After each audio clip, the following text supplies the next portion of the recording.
Good evening and welcome to the Business Day. I'm Andrea Chisholm. The World Bank has given the dimmest view yet of Jamaica's economic performance in the wake of the COVID-19 pandemic. It's forecasting that the economy will contract by 6.2% for 2020. That projection outweighs the International Monetary Fund's forecast of a 5.6% contraction. The government has also estimated a downturn of 5.1% for this fiscal year. The World Bank is forecasting that the Jamaican economy will begin recovering next year with 2.7% growth.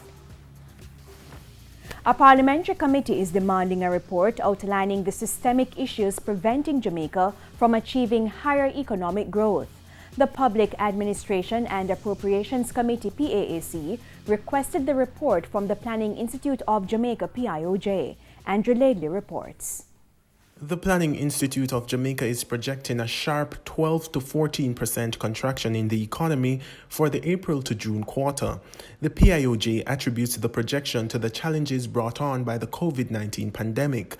But the PAAC has highlighted that Jamaica's growth issues might be a systemic one. You're attributing this decline almost solely to COVID, but it does appear that the decline had started from the quarter ending December, which was zero, and continuing to the end of March quarter. PAAC Chairman Dr. Wickham McNeil is now demanding a report assessing the issues which are stifling growth. The report from you would be important, and I would request that you just do a report on us on the issues of economic growth and what can be done for us to end. If you set certain targets. As I said, if I'm an athlete and I set certain targets and I'm not meeting it, yes, I've got to analyze why. Yes. And each time we come, we're having drought, yes, we're having this, we're having that. I'm saying, if that is the case, then maybe you need to spend money and put it in greenhouses and irrigation. I'm making the point that it cannot be that you do the same thing the same way.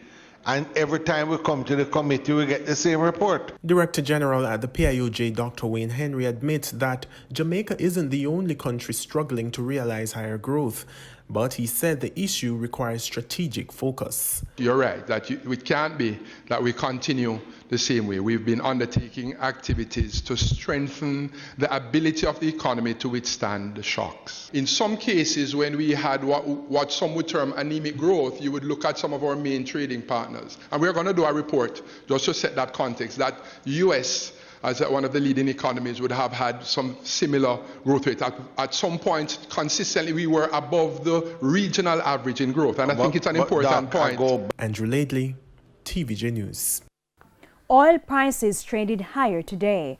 Oil for delivery in July gained 66 cents to settle at $39.60 a barrel.